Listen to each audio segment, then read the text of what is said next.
Everyone. मैं रीवा मुंद्रा स्वागत करती हूँ आप सभी का हमारे यूट्यूब चैनल पुस्तक कॉमिक्स पर। तो जो आज हमारे साथ स्पीकर है उनका नेम है मिसेस सुलभा साल्डा। तो मैं सुलभा साल्डा की बात करूं तो बेसिकली ये एक हाउसवाइफ है एंड उसके अलावा बाय प्रोफेशन ये एक एडवोकेट भी है। एंड अपार्ट फ्रॉम दैट ये अभी जो करंटली महेश्वरी समाज में जो महिला परिषद है उसमें जोन 6 की अध्यक्ष भी है।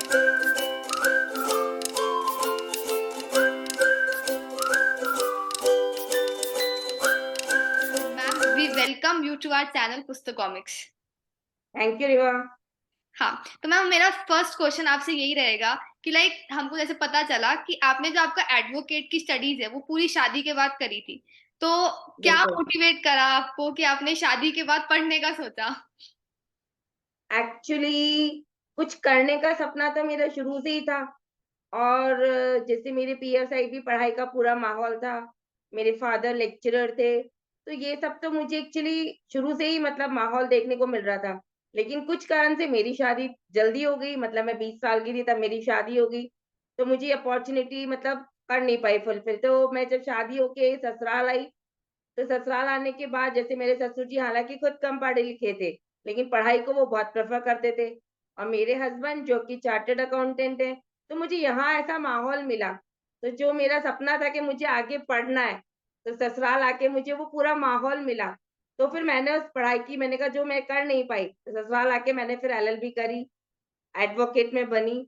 और कुछ चीज़ें अभी वैसे मैं प्रैक्टिस नहीं कर रही, लेकिन मेरे हस्बैंड के साथ ऑफ़िस में मैं थोड़ा बहुत केसेस वगैरह हम लोग देख लेती हूँ मैं। ये काफी इंस्पायरिंग है।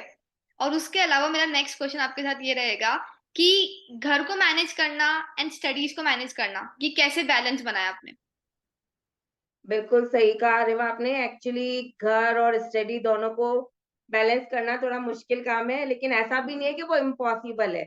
जैसा कि मैंने बताया कि मेरे ससुर जी पढ़ाई को प्रेफ़र करते थे, तो कुछ टाइम मैंने निकाला जैसे सुबह-शाम में, क्योंकि शादी के बाद आपको काम भी करना पड़ता है, घर भी देखना पड़ता है। लेकिन हाँ, जैसे मेरे हस्बैंड खुद चार्टर्ड अकाउंटेंट हैं, तो उन्होंने भी मुझे सपोर्ट किया। जैसे इनकम टैक्स, कंपनी लॉ ये सब पढ़ाने में उन्होंने मेरी हेल्प करी।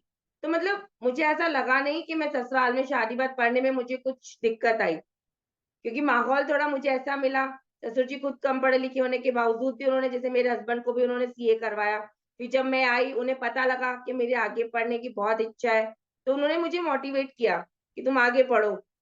तो फिर ठीक है, मैंने लॉ का फॉर्म भरा, आगे पढ़ाई मेरी मैंने फिर कंटिन्यू करी शादी बाद। तो इसलिए ऐसा कोई प्रॉब्लम आई नहीं।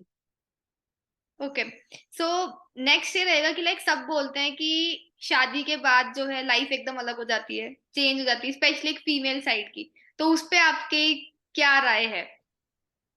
बिल्कुल सही कहा, क्योंकि शादी बाद आप शादी से पहले एक बेटी के रोल में होते हो। तो जस्ट लाइक बेटी के रोल में आपके ऊपर इतनी ज़िम्मेदारियाँ नहीं होती कि आपको ऐसा करना है, वैसा करना है। शादी बाद लाइफ थोड़ी चेंज हो जाती है, नए रिलेशंस होते हैं, आपको नए माहौल में एडजस्ट करना पड़ता है। लेकिन कहीं न कहीं आपको, क्योंकि ससुराल में जब आते हो, तो first impression is the last impression. कि आप ससुराल में आ रहे हो तो लोग आपसे मिलते हैं फर्स्ट टाइम, तो उनके ऊपर आपकी छवि कैसी है? तो वो एक मतलब बहुत मुश्किल टास्क होता है, पर हाँ, मैंने इसे बड़े अच्छे से हैंडल किया। मैंने मतलब मेरी अगर मुझे स्टडी करनी, तो मैंने ऐसे उसको, ऐसा नहीं कि मैंने उस रिलेशंस को मेंटेन नहीं किया।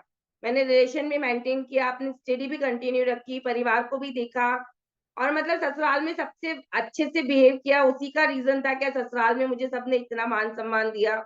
मुझे पढ़ने के लिए मोटिवेट किया, मुझे आगे बढ़ने के लिए मोटिवेट किया। उसी का ये रीज़न था कि आज मैं एडवोकेट बन पाई और कुछ कर पाई। तो इसलिए मेरे इन-लॉज़ साइड का भी मुझे बहुत सपोर्ट रहा। अब स्पेशली मेरे हस्बैंड का, क्योंकि वो खुद पढ़े-लिखे हैं, सीए हैं, तो उन्होंने मुझे कभी ऐसा नहीं बोला कि आपको आगे पढ़ना नहीं है क्या, बल्कि उन्होंने मुझे बराबर सपोर्ट किया इस चीज़ के लिए। बाकी अगर मैं बात करूं लाइक मेरा ये रहेगा कि as a mother of two kids, like आपके भी दो बच्चे हैं, तो आप बिल्कुल। बाकी मदर्स को क्या एडवाइस देना चाहोगे अगर फाइनल कंक्लूजन पे आए? एक्चुअली मेरे 2 बच्चे हैं, दोनों वो भी सीए हैं। क्योंकि माहौल घर का ऐसा ही था, बच्चों को भी जैसे शुरू से पढ़ाई का ही माहौल मिला। बेटा मेरा 20 साल का ही सीए हो गया, बेटी मेरी 22 साल की थी जब सीए हुई, तो दोनों बच्चे मेरे सीए हैं। तो मतलब ऐसा मैं यही कहना चाहूँगी बाकी मदर्स को भी कि मतलब अगर आपका कुछ एम है, कि आपको ये करना है।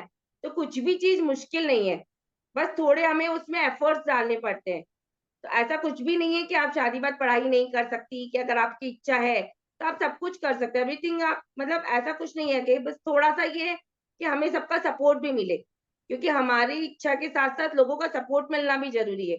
अगर हमें सबका सपोर्ट मिलता है, तो हम सब चीज़ हैंडल कर सकते हैं, तो वो भी ज़रूरी है। हाँ, वो तो है। इसका कंक्लूजन अपन ये रख सकते हैं कि लाइक ये आपके ऊपर है कि आप कैसे बिल्कुल, मैनेज करते हैं और आपको करना आना बिल्कुल, भी चाहिए। इसको एज़ अ बोझ नहीं समझना चाहिए। बिल्कुल, इसे आप बोझ नहीं समझिए, बल्कि इसको आप हैंडल करें कि अगर आपका कुछ एम है, तो हमें करना है। अब उसे कैसे करना है, कैसे मैनेज करना है, उसको फिर थोड़ा आप अपने आप उसको कर सकते हैं। ये बहुत अच्छी एडवाइस है कि लाइक सब फीमेल्स को भी, जो आज की जनरेशन की, उनको भी समझना चाहिए ये चीज़ भी कि ये आप पे क्या बिल्कुल, कैसे मैनेज करते हो अपनी professional life and personal life. बिल्कुल, बिल्कुल, आप दोनों को मैनेज कर सकते हैं। ऐसा कुछ नहीं है कि आप कर नहीं सकते, दोनों को मतलब इक्वली आप हैंडल कर सकते हैं। So thank you so much ma'am for your time. काफ़ी इंटरेक्टिव सेशन था एंड आई होप ऑडियंस को ये बहुत पसंद आएगा। Thank you Riva.